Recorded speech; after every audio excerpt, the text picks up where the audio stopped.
باتیں ایسی ہیں جن کو بھول جاتے ہیں، ہم ان کو یاد دلا دیا جائے تاکہ وہ اس پر آگے چل کر مستقل طور پر ہفتے بھر جو کچھ سنا ہے اس پر عمل کرتے رہیں، مہینے بھر عمل کرتے رہیں، سال بھر اس پر عمل کرتے رہیں۔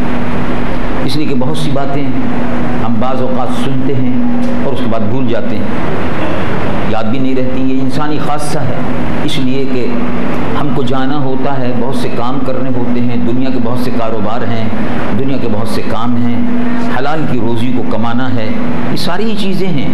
اللہ رب العالمین جل جلالہ عما نوالہ نے اسی لیے قرآن مجید و فرقان حمید میں ارشاد فرمایا کہ اے محبوب صلی اللہ علیہ وسلم، رب العالمین جل جلالہ عما نوالہ اپنے محبوب سے مخاطب ہے۔ رب العالمین جل جلالہ عما نوالہ ارشاد فرماتا ہے وَذَكِّرْ فَإِنَّ الذِّكْرَىٰ تَنفَعُ الْمُؤْمِنِينَ۔ اے محبوب صلی اللہ علیہ وسلم، مسلمانوں کو، اہل ایمان کو یاد دلاتے رہیے۔ ذکر، اے محبوب یاد دلاتے رہا کیجیے۔ ان الذکریٰ، اس لیے کہ یاد دلاتے رہنا تنفع المؤمنین، ایمان والوں کو فائدہ دیتا ہے، ان کو نفع پہنچاتا ہے۔ بہت سی باتیں ہم اپنے دنیاوی زندگی میں اور کاروبار میں، بچوں کی اور بیوی کی اور گھر کی اور کاروبار کی الجھنوں میں بہت سی باتیں بھول جاتے ہیں۔ جمعے کے دن آتے ہیں، وعظ میں آتے ہیں، تقاریر میں آتے ہیں، علماء کرام کی صحبت میں بیٹھتے ہیں، آیات طیبات کو سنتے ہیں، احادیث مبارکہ کو سنتے ہیں تو ہمیں بہت سی چیزیں پھر یاد آنی شروع ہو جاتی ہیں۔ اوہو ہم سے غفلت ہو گئی، اچھا ہے اب آئندہ اس کی اصلاح ہو جائے گی۔ تو یاد دلانے کے لیے جمعے میں خاص طور سے اس بات کا اہتمام ہے۔ یہ جمعے کا دن مقرر ہے اسی لیے، باقی تو وعظ وغیرہ تو ہوتی رہتے۔ صحابہ رضوان اللہ علیہم اجمعین پیر کے دن اکثر اجتماع فرماتے تھے۔ تعالوا، عبداللہ بن مسعود رضی اللہ عنہ، مشکاۃ شریف کی حدیث ہے، عبداللہ بن مسعود رضی اللہ عنہ وارضاہ ارشاد فرماتے تھے اپنے دوستوں سے، صحابہ سے کہ آؤ بھائی مسجد نبوی میں ذرا بیٹھے، تعالوا، آؤ نذکر رسول اللہ صلی اللہ علیہ وسلم، آؤ ذرا بیٹھے مسجد نبوی میں رسول پاک حضور پرنور محمد الرسول اللہ صلی اللہ علیہ وسلم کا ذکر خیر کریں، سیرت طیبہ کو یاد کریں، اللہ کے محبوب صلی اللہ علیہ وسلم کے اعمال و افعال و کردار پر نظر رکھیں، اور اللہ کے محبوب صلی اللہ علیہ وسلم کی سیرت مقدسہ میں جو باتیں ایسی ہیں کہ جو ہمارے لیے روزمرہ کے مسائل میں بہت ضروری ہیں ان کو خاص طور سے اس طرح سے صحابہ رضوان اللہ علیہم اجمعین جمعے کے علاوہ بھی دن مقرر کر کے مسجد نبوی شریف میں یہ ساری صورتحال پر بحث اور گفتگو اور تبادلہ خیال ہوتا رہتا تھا۔ اب ہمیں چند باتیں اسلام میں بڑی اہم ہیں، اس میں کوئی شک نہیں۔ مثلا اللہ رب العالمین جل جلالہ عما نوالہ نے نماز کو فرض فرمایا، کوئی شک نہیں۔ اللہ رب العالمین جل جلالہ عما نوالہ نے روزے کو فرض فرمایا، اور اس میں کوئی شک نہیں۔ نماز کا منکر، روزے کا منکر، حج کا منکر، زکوٰۃ کا منکر کافر ہے، اور جو ان کو ادا کرتا ہے، ان پر ایمان رکھتا ہے، وہ مسلمان ہے، اور جو سستی کرتا ہے وہ منافق ہے۔ اللہ تبارک و تعالی جل جلالہ عما نوالہ، شکریہ، اللہ تبارک و تعالی جل جلالہ عما نوالہ نے حضور پرنور سید العالمین محمد الرسول اللہ صلی اللہ علیہ وسلم کی امت پر یہ سب فرض فرمائے، یہ اسلام کے رکن ہیں جن کو ہر مسلمان جانتا ہے۔ ہر مسلمان یہ جانتا ہے کہ نماز اس پر فرض ہے، نماز کا منکر کافر ہے۔ ہر مسلمان یہ جانتا ہے نماز میں سستی کرنے والا منافق ہے، جان بوجھ کر سستی کرنے والا۔ ہر مسلمان یہ جانتا ہے کہ زکوٰۃ کا منکر کافر ہے۔ ہر مسلمان یہ جانتا ہے کہ روزوں کا منکر کافر ہے، اس میں سستی کرنے والا منافق ہے۔ ہر مسلمان کو یہ معلوم ہے تقریباً، اور جن کو معلوم نہیں ہے ان کو آہستہ آہستہ معلوم ہوتا رہتا ہے۔ دین کی دعوت دینے کے لیے علماء کرام، مختلف جماعتیں اللہ اور اس کے پیارے محبوب صلی اللہ علیہ وسلم کا پیغام پہنچاتی رہتی ہیں، لیکن ایک بات پر آپ نے کبھی غور فرمایا کہ سبحان اللہ نماز کا بہت بڑا ثواب ہے، اس میں کوئی شک نہیں، کوئی شک نہیں۔ روز محشر سب سے پہلا سوال نماز کا، روز محشر کے جاں گداز بود اولی پرسش نماز بود. پہلا سوال نماز کے متعلق ہوگا. تو ابھی نماز پڑھی، سستی تو نہیں کی، حساب کتاب برابر ہے 5 وقت کا، اب اس کا حساب کتاب شروع ہو جائے گا. روز محشر کی جاں گداز بود اولی پرسش نماز بود. پہلی پرسش نماز کی ہوگی، حساب کتاب شروع ہو جائے گا. یہ ہر مسلمان کو تقریباً معلوم ہے اور اس کا ثواب ہے، بہت بڑا ثواب ہے. نماز کا ثواب ہے، روزوں کا ثواب ہے. یعنی روزے اللہ تبارک و تعالیٰ نے امت رسول پر فرض فرمائے، اور روزوں کا رکھنے والا جو ہے اللہ تبارک و تعالیٰ اپنے محبوب سے فرماتا ہے اس کی جزا ہم خود دیں گے، ہم خود دیں گے، اور اس کی جزا میں خود ہوں. وانا اجازی بھی، دونوں معنی آتے ہیں حدیث مبارک کے، کہ میں خود اس کی جزا ہوں یا میں ہی اس کی جزا دوں گا. بہت بڑا انعام ہے جو روزوں کے بعد ملتا ہے، بہت بڑا انعام ہے جو حج سے ملتا ہے. حج کیا، میدان عرفات سے رخصت ہوئے، اور اللہ رب العالمین جل جلالہ فرشتوں سے ارشاد فرماتا ہے دیکھا دنیا کے مختلف حصوں سے، مشرق و مغرب سے، شمال و جنوب سے غلامان مصطفیٰ تشریف لائے، اپنے کاروبار کو چھوڑا، بیوی بچوں کو چھوڑا، میری محبت میں آئے اور میری محبت میں واپس جا رہے ہیں. میں ان کو آج اپنے گھر سے ایسے واپس کر رہا ہوں جیسے ماں کے پیٹ سے بچہ پیدا ہوگا. یہ ثواب ہے، یہ اجر ہے، یہ ثواب ہے، یہ اجر ہے حج کرنے والوں کا. وہ ثواب ہے اور حجر ہے روزے رکھنے والوں کا. وہ ثواب ہے اور اجر ہے نماز پڑھنے والوں کا. یہ سب بیان کیا، لیکن ایک مسئلہ اور ہے، کتنا بڑا ثواب ہے اور کتنا بڑا کام ہے. اس پر بھی کبھی آپ نے غور فرمایا ہوگا کہ سبحان اللہ، اتنا بڑا اجر ہے، اتنا بڑا انعام ہے کہ انعام جو نماز کا اور روزے کا اور حج کا ملنا چاہیے تھا، وہ انعام اس کام پر دیا جا رہا ہے. رب العالمین جل جلالہ ارشاد فرماتا ہے وَلَا تَقُولُوا لِمَنْ يُقْتَلُ فِي سَبِيلِ اللَّهِ أَمْوَاتٌ بَلْ أَحْيَاءٌ وَلَكِنْ لَا تَشْعُرُونَ. جو اللہ کی راہ میں شہید ہوتا ہے، سبحان اللہ، حضور پر نور سید العالمین محمد رسول اللہ صلی اللہ علیہ وسلم کی امت پر کرم دیکھیے کہ نماز کے علاوہ، روزے کے علاوہ، حج و زکوٰۃ کے علاوہ ثواب دینے کی شان ملاحظہ فرمائیے، اور یہ بتا رہا ہے کہ ہمارے خزانے میں کوئی کمی نہیں ہے. اس کا مرتبہ کتنا بلند ہے. کسی نمازی کے لیے نہیں کہا کہ مر گیا تو زندہ ہو جائے گا. کسی نمازی کے لیے، کسی روزہ دار کے لیے نہیں کہا کہ مر گیا تو زندگی پالی، اس کو مردہ مت کرو. کسی نمازی، کسی زکوٰۃ دینے والے کے لیے یہ نہیں کہا کہ وہ سبحان اللہ مر گیا ہے اب اس کو شہادت کا درجہ مل گیا، نہیں، وہ زندہ ہو گیا. نہیں، ایک مقام ایسا ہے. رب العالمین جل جلالہ ارشاد فرماتا ہے بلا تقولوا لمن يقتل في سبيل اللہ، جو اللہ کی راہ میں شہید ہو گیا اس کو مردہ مت کرو. نماز پڑھتے میں آدمی کا انتقال ہو گیا، بہت بڑا مرتبہ ہے کہ نماز پڑھتے میں اللہ کے حضور میں حاضر ہو گیا، لیکن شہادت کا مرتبہ نہیں ہے. جس نے اللہ کی راہ میں اپنی جان کا نذرانہ پیش کیا، خون اس کا اللہ کی راہ میں گر گیا، اللہ رب العالمین قرآن میں ارشاد فرماتا ہے محبوب بشارت دے دیجئے ان کو مردہ مت کہو. تم نے دیکھا کہ وہ مر گیا، لیکن اللہ رب العالمین فرماتا ہمیشہ کے لیے زندہ ہو گیا.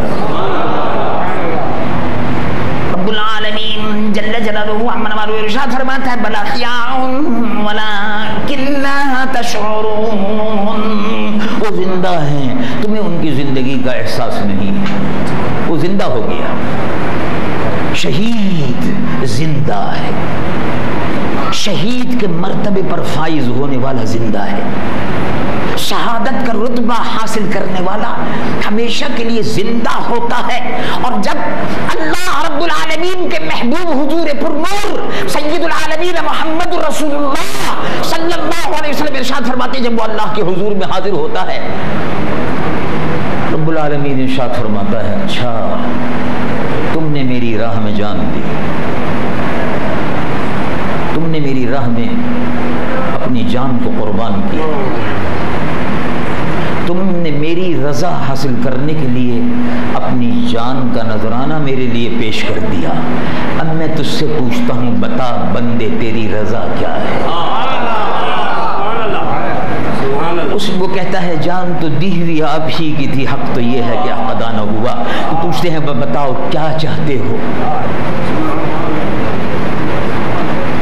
رب العالمین جل جلالہ عمر والو ارشاد فرماتا ہے، یا ایتھا النفس المطمئنہ ارجعی الی ربک راضیۃ مرضیہ فادخلی فی عبادی وادخلی جنتی. میری رضا کے لیے اپنی جان کو قربان کی. اب میں تجھ سے پوچھتا ہوں، بتا بندے، خدا بندے سے خود پوچھے، بتا تیری رضا کیا ہے؟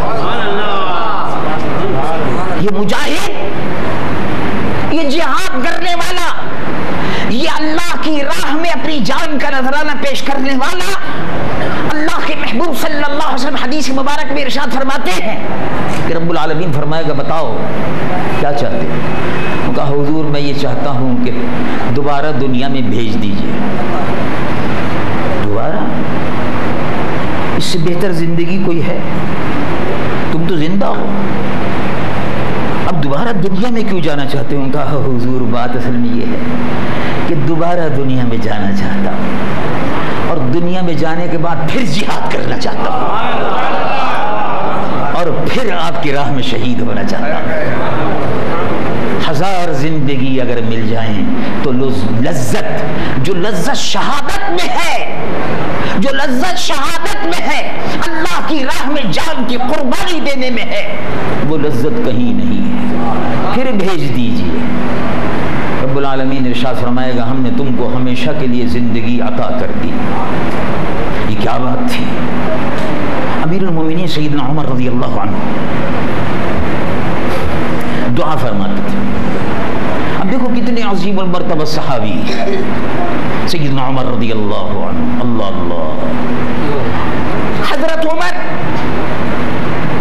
جن کی سادگی کا عالم یہ تھا، اب تو وقت کے حکمراں فرعون وقت ہوتے ہیں، 80 لاکھ روپے کی مرسیڈیز گاڑیوں میں بیٹھے بغیر ان کو چین نہیں آتا.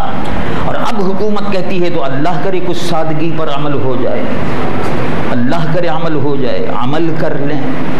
اعلانات تو اس ملک میں ہمیشہ بہت کچھ ہوتے رہے، اللہ کرے عمل ہو جائے. لیکن حضرت عمر خلیفۃ المسلمین، امام المسلمین، جانشین محبوب رب العالمین صلی اللہ علیہ وسلم، سبحان اللہ، ان کی سادگی کا عالم یہ تھا. بیت المقدس فتح ہونے والا تھا، مسلمانوں نے بیت المقدس کا محاصرہ کیا ہوا تھا اور عیسائی فوجیں مسلمانوں کے محاصرے سے جو قلعے کا کیا ہوا تھا اندر کوئی چیز جا نہیں سکتی تھی.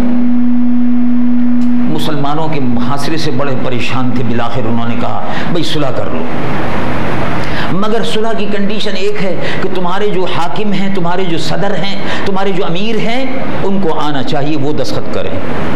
کہ بھئی وہ مدینے میں رہتے ہیں، بہت دور ہے، 800 میل ہے، لمبا سفر ہے اور اب موسم بھی ایسا ہی ہے، ان کا آنا بظاہر کہا نہیں وہ اگر تشریف لائیں گے تو ہم ہتھیار ڈال لیں گے، خون ریزی نہیں ہوگی، ورنہ جب ظاہر ہے ہم بھوک سے تنگ آ جائیں گے، مرنے کے علاوہ کوئی رستہ نہیں ہوگا تو ہم باہر نکل کے پھر لڑیں گے، مر جائیں گے، ختم ہو جائیں گے، چلو یہی ہے۔ مسلمانوں کے امیر نے کہا ہم خون خرابہ پسند نہیں کرتے، آپ نے صلح کی درخواست کی، صلح پر ضرور کوشش کریں۔ امیر المومنین کو مدینہ منورہ میں خط لکھ کر بھیجا کہ حضور بات یہ ہے کہ یہ عیسائی جو ہیں بیت المقدس پہ صلح کرنے کے لیے تیار ہیں، وہ کہتے ہیں ہم بغیر خون خرابے کے بیت المقدس آپ کے حوالے کر دیں، لیکن ضروری یہ ہے کہ آپ خود تشریف لائیں۔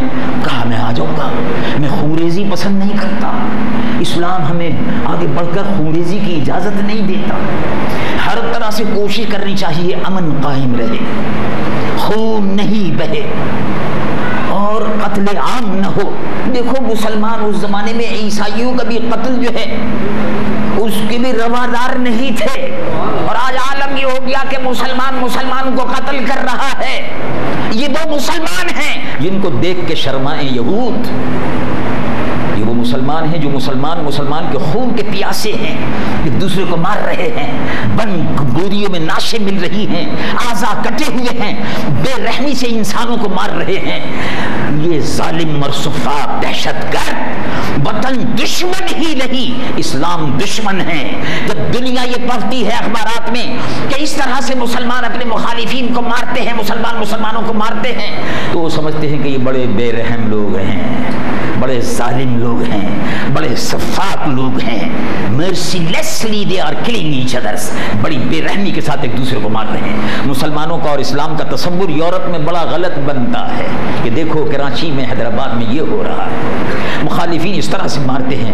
ایک مسلمان جس مسلمان کا قتل حرام ہے، مسلمان اگر مسلمان کو قتل کرے جہنمی ہے، جو مسلمان کو قتل کرتا ہے اس پر اللہ کی لعنت ہے، قرآن شریف میں ہے، جو مسلمان کو قتل کرتا ہے اللہ تبارک و تعالی کا حکم ہے کہ اس پر لعنت ہے، وہ ہمیشہ جہنم میں ڈال دیا جائے گا۔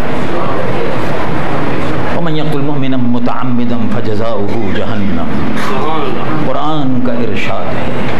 لیکن اس پر لوگ ظالم عمل نہیں کر رہے، ان کے دل سیاہ ہو گئے۔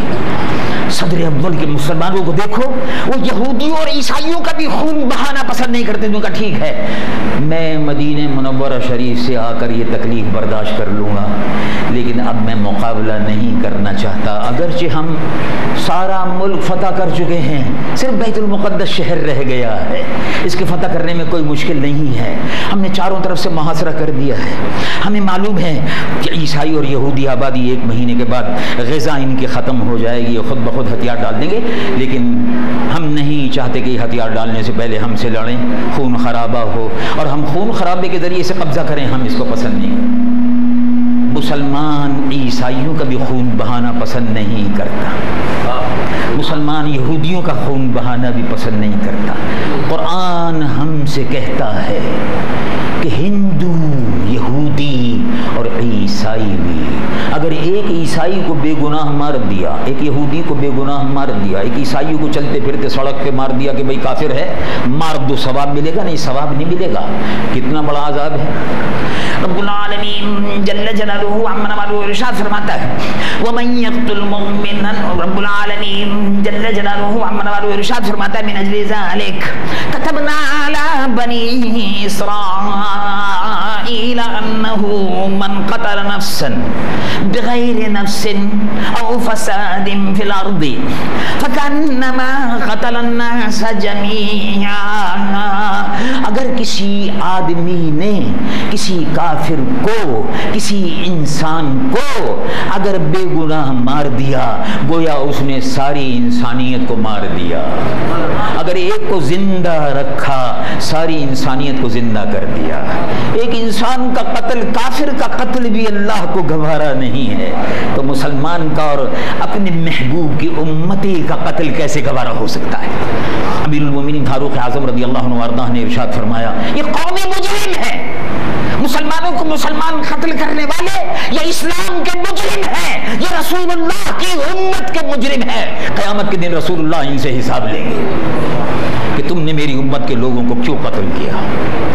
محض لسانی اور لسانی بنیاد پر اپنی انا کی تسکین کے لیے، اپنی برتری بتانے کے لیے، اپنے آپ کو زور آور ثابت کرنے کے لیے یہ ظلم مسلمان پر کر رہا ہے۔ امیر المومنین فاروق اعظم نے کہا ہم آئیں گے۔ اب چلے حضرت عمر فاروق رضی اللہ عنہ وارضا کے ساتھ ایک آدمی اور وہ آدمی اونٹ کے ساتھ ساتھ وہ خادم، حضرت عمر فاروق رضی اللہ عنہ وارضا اور ایک خادم مدینہ منورہ سے ایک اونٹ اور اس پر سامان لاد کے اور چلے۔ حضرت عمر نے فرمایا کہ بھئی بات اصل میں یہ ہے کہ آدھا وقت تقسیم ہو گیا، آدھا وقت تم اونٹ پر رہنا، آدھا وقت میں اونٹ پر رہوں گا، آدھا وقت تم آرام کرنا، آدھا وقت میں آرام کروں گا، آدھے وقت میں تم اونٹ پکڑ کر چلنا، آدھے وقت میں اونٹ پکڑ کر چلوں گا۔ یہ ہیں مسلمانوں کے حاکم، یہ ہیں نظام مصطفیٰ کے حاکم۔ ہم کو ورثے میں عیاش اور بدکردار اور سامان تعجز کی لوازمات سے مزین حکمراں ملے جو قوم کو دھوکہ دیتے رہے، اور اب اللہ تبارک و تعالیٰ کوئی ایسی سبیل عطا فرمائے کہ جو کچھ کہا گیا ہے اللہ اس پر عمل کی ہمیں بھی توفیق دے اور سب کو توفیق عطا فرمائے۔ حضرت عمر فاروق سفر کرتے ہوئے چلتے رہے، آدھا وقت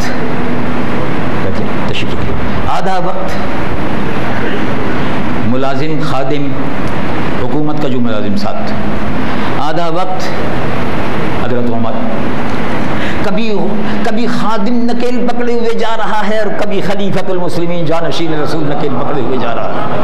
اتفاق کی بات دیکھیے، علماء فرماتے ہیں کہ جب بیت المقدس میں داخلہ ہو رہا تھا تو نمبر خادم کا نہیں تھا، حضرت عمر کا نمبر تھا۔ خادم نے بہت کہا کہ اب تو مسلمانوں کا لشکر، عیسائیوں کا لشکر، یہودیوں کا لشکر، اب یہ سب آئیں گے آپ کے دیکھنے کے لیے اور آپ کو ریسیو کرنے کے لیے، استقبال کے لیے، تو اب آپ اونٹ پر بیٹھ جائیے نکیل میں۔ کہا نہیں، باری تمہاری ہے، تم ہی بیٹھے رہو۔ نکیل پکڑے ہوئے جب داخل ہو رہے تھے تو فوجیوں سے عیسائیوں نے پوچھا کہ نکیل پکڑے ہوئے کون آ رہا ہے؟ کہا کہ یہ ہمارے امیر المومنین ہیں، یہ عمر فاروق ہیں، یہ جانشین رسول ہیں، یہ رسول اللہ کے محبوب صحابی ہیں، جن کے متعلق رسول اللہ نے فرمایا اگر میرے بعد نبوت ہوتی تو عمر نبی ہوتے۔ یہ وہ عمر فاروق ہے، یہ عمر فاروق وہ ہیں جب زمین پر چلتے ہیں تو شیطان 40 قدم بھاگ جاتا ہے، یہ وہ عمر فاروق ہے۔ تو انہوں نے کہا کہ یہی نکیل پکڑے ہوئے جو آ رہے ہیں یہی فاروق اعظم ہیں، کہا یہی ہیں۔ کہا تو ہم خوشی سے اپنی چابیاں بیت المقدس کے قلعے کی چابیاں مسجد اقصیٰ کے ان کے سپرد کرتے ہیں، اس لیے کہ ہماری کتابوں میں یہی لکھا ہوا تھا کہ ایک وقت وہ آئے گا نبی آخر الزماں کے جانشین اس کو فتح کریں گے، اور ان جانشینوں کا عالم یہ ہوگا کہ خود تو پیدل ہوں گے، سواری پہ غلام آتا ہو۔ دیکھیے کس شان سے، دیکھیے کس شان سے، دیکھیے کس شان سے محمد کا غلام آتا ہے صلی اللہ علیہ وسلم، خود تو پیدل ہے، خود تو پیدل ہے، سواری پہ غلام آتا ہے۔ اس کو دیکھ کر یہود نے، عیسائیوں نے، عیسائی اصل میں مالک تھے بیت المقدس، عیسائیوں نے ساری چابیاں مسلمانوں کے حوالے کر دی کہ آپ جیسا خدا ترس، مساوات پر عمل کرنے والا، سادگی اور سامان تعیش کی قربانی دینے والا، اس کی تعریف رسول اللہ کے صحابہ کی تعریف ہماری تورات و انجیل میں ہوئی ہے۔ یہی عمر فاروق رضی اللہ عنہ کیا کہتے ہیں؟ حضرت عمر فاروق رضی اللہ عنہ وارضا، جن کا نام سن کر کفر کے ایوانوں میں زلزلہ آ جاتا تھا، وہی عمر فاروق، حضور پر نور سید العالمین مصطفیٰ صلی اللہ علیہ وسلم کے جانشین، جنہوں نے اس وقت دنیا کی 2 سپر پاور ایران کو فتح کر لیا، رومن امپائر کے پرستے اڑا دیے۔ ایران سپر پاور تھی اس زمانے میں، آتش پرستوں کی حکومت ایران کی سپر پاور تھی، پرستے اڑا دیے۔ کفر کے ایوانوں میں زلزلہ، عمر فاروق کا نام سن کے کانپتے تھے، عمر فاروق، فوجیں آ رہی ہیں، مسلمان آ رہے۔ عمر فاروق دعا فرماتے تھے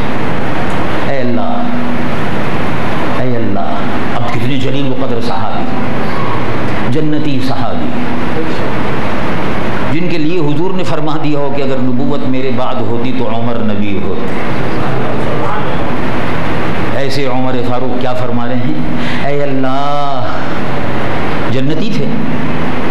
یہ آپ کو معلوم ہے کہ حضور پر نور صلی اللہ علیہ وسلم نے ایک دن ارشاد فرمایا، ابو بکر تم جنتی ہو، عشر مبشر بالجنہ، ابو بکر تم جنتی ہو۔ احد پہاڑ پر حضور تشریف لے گئے، جب حضور احد پہاڑ پر تشریف لے گئے تو احد پہاڑ ہلنے لگا،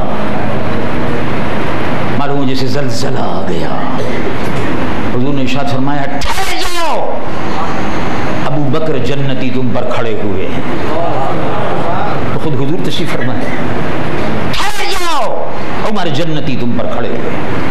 اللہ اللہ، قربان نگاہ مصطفیٰ کے، جنت میں تو جانا ابھی پتہ نہیں کتنے ہزار برس بعد ہوگا، لیکن حضور فرما رہے ہیں تم بھی جنتی ہو، ابو بکر جنتی ہو، عمر تم جنتی ہو، عثمان تم جنتی ہو، علی تم جنتی ہو، اور میرے شہزادے تم جنت کے نوجوانوں کے سردار ہو، حسن و حسین، اے میرے شہزادو تم جنت کے نوجوانوں کے سردار ہو۔ تو جنت میں کہ تم جنتی ہو، تم جنتی ہو، تم جنتی ہو، یہ جنت کون بانٹ رہے ہیں؟ جنت کے مالک مصطفیٰ بانٹ رہے ہیں۔ جس کا جنت پہ قبضہ نہ ہو وہ کیسے کہے گا کہ تم جنتی ہو؟ میں تو آپ سے نہیں کہہ سکتا جنتی ہو، میں تو آپ سے یہ دعا کراؤں گا کہ آپ میرے لیے دعا کیجئے، اللہ تعالیٰ مجھ کو دوزخ میں نہ ڈالے، میں گناہگار و سیاہکار و بدکار ہوں۔ ہر مسلمان ایک دوسرے مسلمان سے دعا کی درخواست کرتا ہے، آپ میرے لیے دعا کیجئے، اللہ میری مغفرت فرمائے، آمین، اللہ تعالیٰ ہم سب کی مغفرت فرمائے۔ لیکن کسی کے متعلق یقینی طور پر نہیں کہہ سکتے، یقینی طور پر وہی کہہ سکتے ہیں جو دے رہے تھے، جو مالک تھے، جن کے ہاتھوں میں کنجیاں تھیں۔ دو جہاں کی نعمتیں ہیں ان کے خالی ہاتھ میں۔ حضور پر نور سید العالمین محمد الرسول اللہ صلی اللہ علیہ وسلم نے ارشاد فرمایا، وَبِيَدِي مَفَاتِيحُ الْجَنَّةِ، بخاری شریف کی حدیث، اور اے صحابہ جنت کی کنجیاں میرے ہاتھ میں ہیں۔ حضور جنت کا دروازہ کھولیں گے، چابیاں حضور کے پاس ہوں گی، تو جنت کے مالک ہیں، کونین کے مالک ہیں، کونین کے مالک ہیں، اور نعمتیں تقسیم فرما رہے ہیں محمد رسول اللہ صلی اللہ علیہ وسلم۔ تو حضور نے کیا ارشاد فرمایا؟ میرے آقا حضور پر نور سید العالمین محمد رسول اللہ صلی اللہ علیہ وسلم نے ارشاد فرمایا کہ حضرت عمر رضی اللہ عنہ وارضہ حضور کے خلیفہ اور خادم نے عرض کیا، اے اللہ میں دعا کرتا ہوں، سبحان اللہ، کیا پیاری دعا ہے، اللہم ارزقنی، جنتی حضرت عمر جنتی خلیفۃ المسلمین اللہ کے حضور میں دعا کر رہے ہیں، اللہم ارزقنی شہادتا فی سبیلک واجعل موتی فی بلد حبیبک صلی اللہ علیہ وسلم، اے اللہ عمر کو شہادت کی موت عطا فرما۔ معلوم ہوا کہ شہادت کی موت بہت بڑا انعام ہے، اس میں زندگی ملتی ہے۔ مسلمانوں نے شہادت سے اب جان چرا لی،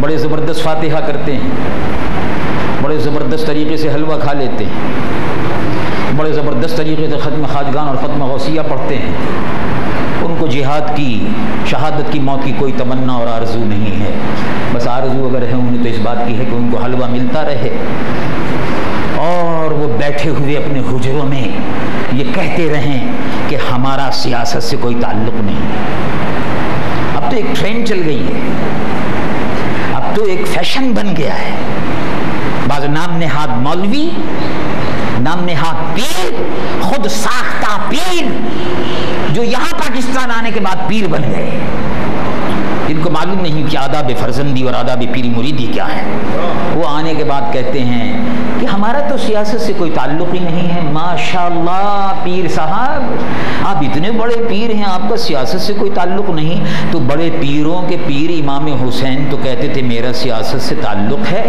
اور مدینہ شریف کو چھوڑ کر میدان کربلا میں اپنے خون سے انہوں نے سجا دیا تھا میدان کربلا۔ تو کسی نے امام حسین سے نہیں کہا کہ آپ سیاسی کیوں ہو گئے؟ یزید کے خلاف لڑنا، فوج کو دعوت دینا، حکومت کے خلاف علم جہاد بلند کرنا، یزید کو چیلنج کرنا، حزب اختلاف کا کردار ادا کرنا، پہلی حزب اختلاف تھی جو امام حسین نے بنائی۔ حکومت کو چیلنج کر دیا، تم شرابی، تم بدکار، ہم تم کو چیلنج کرتے ہیں۔ اور اگر آج کے پیر سے کہو کہ شرابی اور بدکار کے خلاف بات کرو، صوبہ سندھ کے اندر 176 سے زیادہ شراب کی دکانیں کھل گئی ہیں۔ صوبہ سندھ میں سندھ کی حکومت شراب کے نام پر شراب کے پرمٹ بنا رہی ہے، لوگوں کو پینے کا پانی نہیں ملتا لیکن شراب مل جاتی ہے۔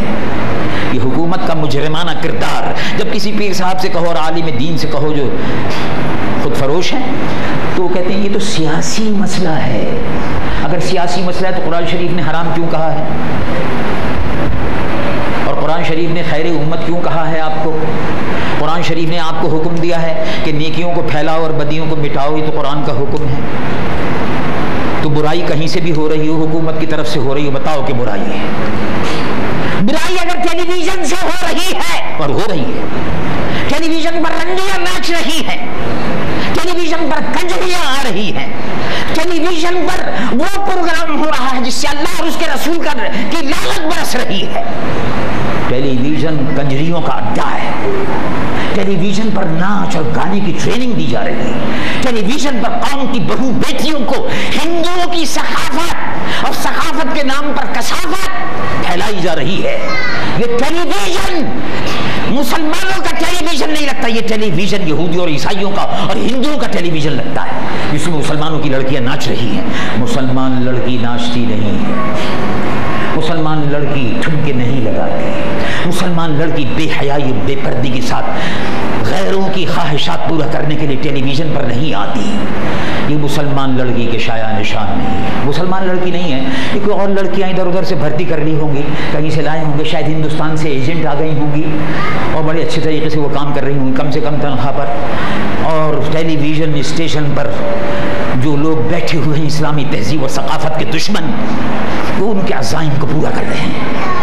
تو اگر بعض لوگوں سے آپ کہیں کہ ٹیلی ویژن فحاشی اور عریانی اور بے حیائی کا اڈا ہے، یہ مسلمانوں میں بے حیائی پھیلا رہا ہے، جو مسلمانوں میں بے حیائی پھیلاتا ہے اللہ کا اس پر عذاب نازل ہوتا ہے، تو لوگ کہتے ہیں نام نہاد پیر کہتے ہیں، نام نہاد مولوی کہتے ہیں، یہ تو سیاسی بات ہے۔ شاہ احمد نورانی سیاسی بات مت کرو، اللہ اللہ، یہ سیاسی بات ہے؟ لو قرآن شریف کہتا ہے یہ سیاسی بات ہے۔ تو رب العالمین جل جلالہ عما والو ارشاد فرماتا ہے ان الذین یحبون ان تشیع الفاحشۃ فی الذین آمنوا لهم عذاب علیم فی الدنیا والآخرہ۔ جو لوگ اس بات کو پسند کرتے ہیں کہ مسلمانوں میں بے حیائی پھیلے، ان پر خدا کی طرف سے عذاب نازل ہو کر رہے گا، دنیا میں بھی اور آخرت میں بھی اللہ کے عذاب کی پکڑ ہوگی۔ ٹیلی ویژن، وفاقی وزیر، حکومت قیامت کے دن اللہ کے حضور میں جواب دہ ہوگی۔ تو اگر یہ بات کہی جائے تو لوگ کہتے ہیں یہ تو سیاسی بات ہے۔ بھائی سیاسی بات تو نہیں، تو مذہب کی بات ہے۔ دیکھو میں نے قرآن شریف کی آیت پڑھ دی ہے، سورہ نور۔ اب یہ سب قرآن شریف کی آیت ان کا کیا کرنا چاہیے؟ کیونکہ لوگ ناراض ہو جاتے ہیں، کیونکہ پیر صاحب ناراض ہو جاتے ہیں، کہتے ہیں سیاسی باتیں، تو کیا ان کو قرآن شریف نکال دیا جائے؟ نام نہاد پیروں کو خوش کرنے کے لیے قرآن شریف کی آیتیں نکال دی جائے؟ معاذ اللہ۔ جو آدمی بھی یہ کام کرنا چاہے گا کرنے سے پہلے ختم کر دیا جائے گا، ختم کرنے سے پہلے ختم کر دیا جائے گا، ختم کرنے سے پہلے اس کو ختم کر دیا جائے گا۔ امیر المومنین سیدنا عمر رضی اللہ عنہ، امیر المومنین سیدنا عمر رضی اللہ عنہ دعا فرماتے ہیں۔ کہاں؟ مدینہ شریف میں دعا فرما رہے ہیں، خلیفۃ المسلمین، اے اللہ مجھ کو شہادت کی موت عطا فرما۔ بخاری شریف مستند حدیث، کسی نے اس حدیث کی روایت سے اختلاف نہیں کیا، کیا فرمایا؟ مجھے شہادت کی موت عطا فرما، وجعل موتی فی بلد حبیبک، لیکن اے اللہ جب شہادت کی موت آئے تو تیرے محبوب کے شہر مدینہ منورہ میں آئے۔ کیا پیاری آرزو اللہ کے اس ولی کی، رسول اللہ کے اس جلیل القدر صحابی کی، رسول اللہ کے وہ صحابی جو عظیم المرتبت ولی تھے، جن پر ہندوستان اور پاکستان کے کروڑوں ولی قربان ہو جائے، امیر المومنین عمر فاروق رضی اللہ عنہ، ان کی ایک ساعت، صرف ایک ساعت جو انہوں نے نگاہ مصطفیٰ صلی اللہ علیہ وسلم کو دیکھنے میں گزاری ہے، اس ایک ساعت پر کروڑوں ولی قربان ہو جائے، اور ان کی تو ہر ساعت رسول اللہ کی زیارت میں گزرتی رہی ہے۔ یہ شہادتاً وجعل موتی فی بلد حبیبک صلی اللہ علیہ وسلم، رسول اللہ کا مبارک شہر، رسول اللہ کے مبارک شہر کا نام مدینہ منورہ ہے۔ وہ جاہل ہے جو کہتا ہے صرف مدینہ ہے، قرآن اور حدیث سے بے خبر ہے، جاہل ہے، بدتمیز ہے، بے ادب ہے اور گستاخ رسول ہے۔ رسول اللہ نے فرمایا، صحیح حدیث بخاری مسلم، حضور پر نور صلی اللہ علیہ وسلم کے صحابی سیدنا انس رضی اللہ عنہ ارشاد فرماتے ہیں، جب میرے آقا و مولا سید العالمین مصطفیٰ صلی اللہ علیہ وسلم جب پہلی مرتبہ ہجرت فرما کر مدینہ شہر میں داخل ہوئے تو اپنے تاثرات بیان کرتے ہیں۔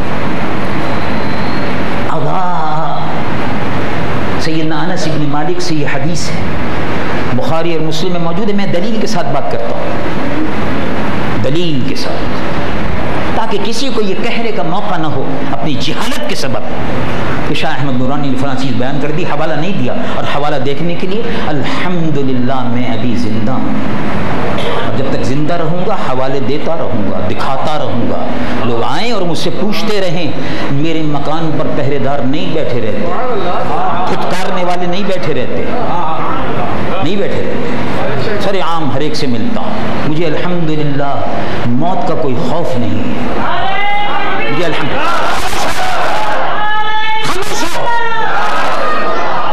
مجھے الحمدللہ موت سے کوئی خوف نہیں ہے، موت سے محبت ہے، مسلمان موت سے محبت کرتا ہے، غلامی رسول میں موت بھی حیات ہے، قبول تو ہے ہی ہے لیکن موت بھی حیات ہے، میں موت سے محبت کرتا ہوں، نہیں ڈرتا، اور 73 سال اسی میں گزار دی، دیکھو الحمدللہ اسی پاکستان میں، تو جو کلمہ حق ہے وہ کہوں گا، کسی کو برا لگتا ہے برا لگے گھر بیٹھو، نہیں سنو میری تقریر، لیکن قرآن و حدیث کے حوالے مجھ سے ضرور پوچھ لو، میری غلطی ہے تو مجھے بتا دو، میں قبول کرنے کے لیے سر عام اس کو تیار ہوں۔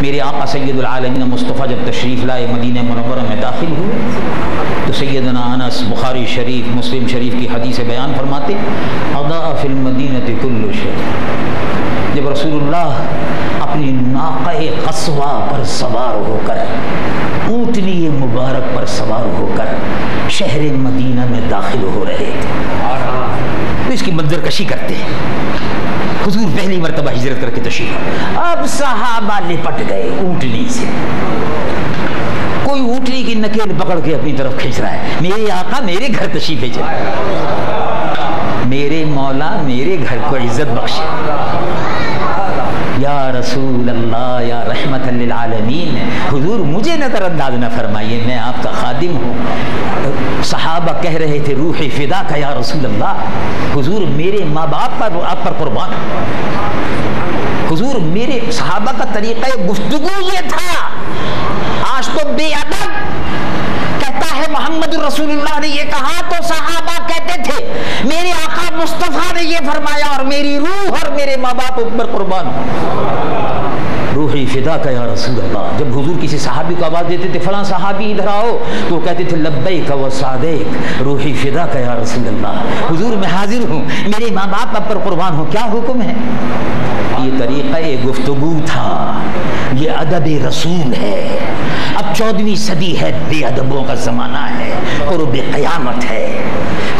اللہ کے محبوب صلی اللہ علیہ وسلم کو فرماتے ہیں جب اونٹنی پر حضور سوار تھے, صحابہ پکڑ کے کھینچ رہے تھے, تو حضور نے اونٹنی گھبرا گئی. ناقہ قصوہ حضور کی اونٹنی مبارک کا نام تھا. گھبرا گئی, ظاہر جانور گھبرا ہی جاتا ہے. اونٹنی گھبرا گئی, ہر صحابی ادھر پکڑ کے کھینچ رہا ہے میرے گھر کی طرف. اونٹنی گھبرا گئی تو حضور نے فرمایا ٹھہر جاؤ, اس کو چھوڑ دو, اس کو معلوم ہے کہاں جائے. قربان نگاہ مصطفیٰ کے, قربان نگاہ مصطفیٰ کے, وہ نگاہ مصطفیٰ جو فرش زمین پر بیٹھ کر عرش بری کو دیکھتے تھے. وہ نگاہ مصطفیٰ جو مدینہ منورہ میں ممبر رسول پر بیٹھ کر چین کو دیکھتے تھے, چین کو دیکھتے تھے, سارے عالم کو دیکھتے تھے, فرش سے عرش تک دیکھتے تھے اور عرش سے فرش تک دیکھتے تھے. اس کو چھوڑ دو, اس کو معلوم ہے. سبحان اللہ, جن کی اونٹنی اتنی باخبر ہے, اس کے سوار کا عالم کیا ہوگا.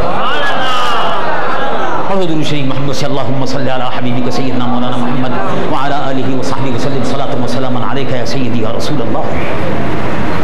اونٹنی چلتے چلتے چلتے چلتے چلتے چلتے چلتے مدینے کی تنگ گلیوں میں چلتے چلتے چلتے چلتے ایوب انصاری کے مکان پر پہنچ گئے. کہا بس یہی ہمارا مقام. ایسے موقع پر جو بات بتا رہا تھا وہ یہ تھی. حضرت انس فرماتے ہیں جب حضور مدینہ شہر میں داخل ہوئے, ابا فی المدینہ کل شیء, بخاری شریف کی حدیث ہے, جیسے ہی حضور مدینہ شہر میں داخل ہوئے تو سارا مدینہ منورہ ایسا معلوم ہوتا تھا جیسے نور سے روشن ہو گیا. اسی لیے حضور نے فرمایا حدیث سنو اب, وہ بے ادب جاہل جو صرف مدینہ مدینہ کہہ کر پکارتا ہے وہ ادب سے سنے, حدیث مصطفیٰ پر عمل کرے, جاہلوں کی باتوں میں آ کر عمل نہ کرے. رسول اللہ نے فرمایا ان اللہ عز وجل, بخاری شریف کی حدیث, اللہ تبارک و تعالی عز وجل نے اس شہر مبارک کا نام رکھا ہے سم المدینۃ المنورہ. اس مدینہ شہر کا نام رکھا ہے مدینہ منورہ. سبحان اللہ. معلوم ہوا ہمیں وہی کہنا چاہیے جو رسول اللہ کے لیے اللہ نے نام تجویز فرمایا کہ آپ کا شہر مدینہ منورہ ہے. صرف مدینہ نہیں ہے, یہ مدینہ منورہ ہے. نور والے محبوب اس میں رونق افروز ہے. جب نور والے محفوظ اس میں رونق افروز ہیں تو اس کا ہر شہر کی ہر گلی, ہر گلی, ہر محلہ, ہر محلہ, ہر مکان, ہر زمین کا ذرہ ذرہ انوار مصطفیٰ سے روشن ہو گیا. مدینہ منورہ. حضور نے ارشاد فرمایا اور اللہ تبارک و تعالی نے اس کا نام رکھا ہے مدینہ طیبہ. اللہ تبارک و تعالی نے اس کا نام رکھا ہے طابہ. یہ اللہ کے دیے ہوئے نام ہیں جو محبوب کے شہر کو عطا ہوئے ہیں. جن کے شہر کا نام ادب سے لینے کا حکم ہے, خود ان کا نام کتنا ادب سے لیا جائے گا. اللہ کے محبوب صلی اللہ علیہ وسلم کے شہر مبارک سے صحابہ کو کتنی محبت تھی. جہاد اور شہادت میں مرنا تو چاہتے تھے مگر شہر مدینہ سے بھی محبت تھی. تو حضرت عمر فاروق دعا فرماتے ہیں اللہ ارزقنی شہادتا فی سبیلک, اپنی راہ میں شہادت کی موت عطا فرما. وجعل موتی فی بلد حبیبک, اور جب موت آئے تو محبوب کے شہر میں آئے. اس لیے کہ شہر محبوب میں جس کی موت آئے, میرے آقا حضور پر نور سید العالمین محمد الرسول اللہ صلی اللہ علیہ وسلم ارشاد فرماتے ہیں کہ تم میں سے مسلمانوں اگر کسی کو استطاعت اور موقع مل جائے، من استطاع منکم، اب میں حدیث نقل کرتا ہوں، من استطاع منکم ان یموت فی المدینۃ فلیمت، تم میں سے اگر کسی کو اللہ توفیق دے مدینہ شریف میں مرنے کی تو مدینہ شریف میں مرے، اور اگر کسی شخص کو مدینے میں موت آ گئی تو کنت لہ شفیعا و شہیدا یوم القیامہ، میں قیامت کے دن اس کے ایمان کی گواہی دوں گا اور اس کی شفاعت بھی کروں گا۔